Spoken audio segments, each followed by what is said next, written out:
Converso agora aqui no estúdio com o presidente eleito da Associação Médica Mundial, o psiquiatra brasileiro Miguel Roberto Jorge, que está inclusive em São Luís, veio participar aqui de uma agenda relacionada inclusive aos 80 anos da presença da associação aqui no estado do Maranhão. Doutor, bom dia, é um prazer tê-lo aqui. Tudo meu, muito obrigado. É a segunda vez que o Brasil ocupa a presidência dessa entidade, né? Eu queria que só aproveitasse esse gancho para falar sobre a importância de ter um brasileiro à frente dessa instituição e o que de fato, para as pessoas que não conhecem, faz a Associação Médica. Na verdade, a Associação Médica Mundial é uma federação que congrega as associações médicas de 110 países do mundo, né? O Brasil tem uma tradição de participação lá através da Associação Médica Brasileira, e essa tradição, de alguma maneira, faz com que o nosso trabalho e a própria medicina brasileira seja reconhecido pela Associação Médica Mundial, de forma que, nos últimos 10 anos, pela segunda vez, um brasileiro tem a honra de poder, de alguma forma, estar presidindo a associação. A associação lida aí com questões polêmicas, né? Especialmente aí ligadas, como eu falei ainda há pouco, no campo da bioética, né?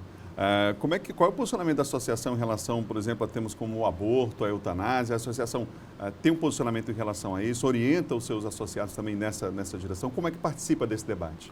É uma situação um tanto quanto complexa, porque para que a Associação Médica Mundial possa ter uma posição, ela precisa ouvir o conjunto da sua representação nesses 110 países. Ainda recentemente, a questão da eutanásia foi muito discutida, porque em alguns países a eutanásia passou a ser legal. Canadá, na Holanda, na Suíça. Então, é uma situação que desafiou recentemente a associação.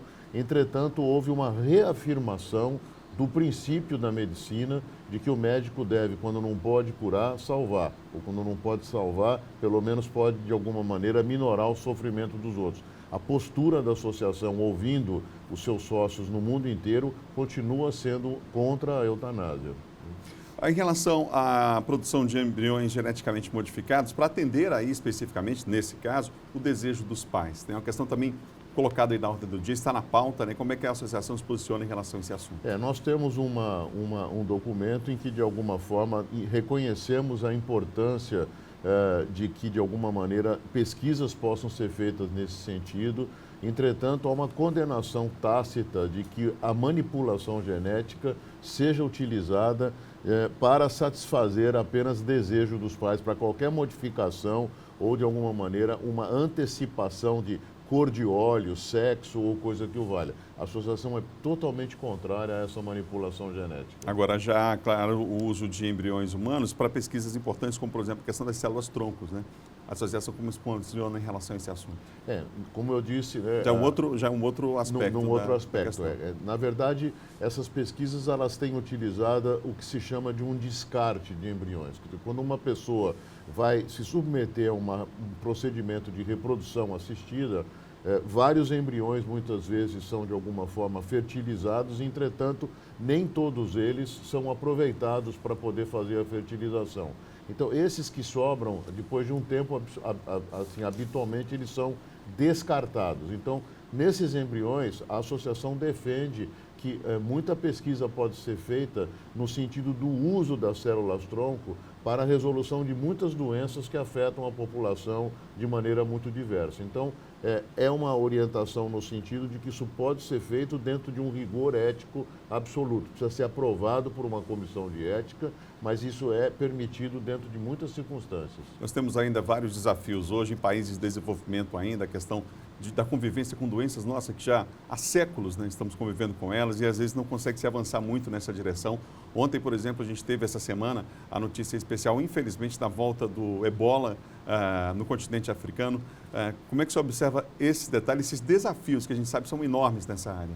Eu entendo que nós temos aí duas situações bastante distintas. Uma delas é que, de alguma maneira, a medicina e a própria terapêutica evoluiu muito. Entretanto, as empresas farmacêuticas mundiais, elas dão um interesse a desenvolver medicamentos que possam dar a ela um retorno econômico mais substancial. E isso não é algo que está voltado para aquelas doenças que talvez sejam as mais comuns nos países em desenvolvimento ou subdesenvolvidos, como é, por exemplo, o continente africano e como é a nossa América Latina.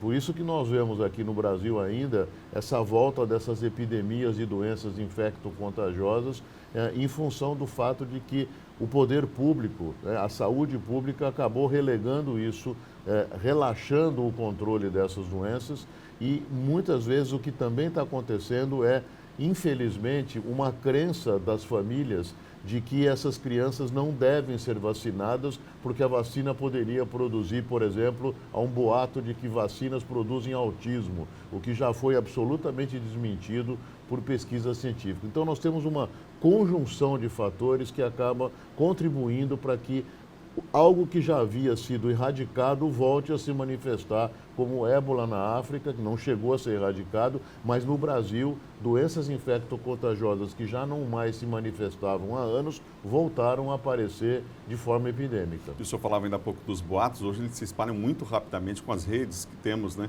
Com esse sistema de redes e, infelizmente, o próprio Ministério da Saúde aqui no Brasil, por exemplo, usa constantemente campanhas para desmentir informações completamente absurdas que são divulgadas. Essa questão que a gente hoje discute tanto das chamadas fake news, né, das notícias falsas que se propagam que nem um rastilho de pólvora nas redes sociais, também atinge a área da saúde, também atinge a área da medicina, né? Então, essa questão da vacinação, que é tão importante e fundamental para as crianças, tem sido muito mal utilizada com notícias dizendo que vacina faz mal, quando, na verdade, é uma das grandes avanços que a medicina experimentou no século passado, né? Doutor Miguel, nosso tempo já está se esgotando. Eu queria que o senhor falasse rapidamente sobre a importância do Maranhão, por exemplo, que tem aqui uma representação com 8 décadas, 80 anos de presença aqui no nosso estado.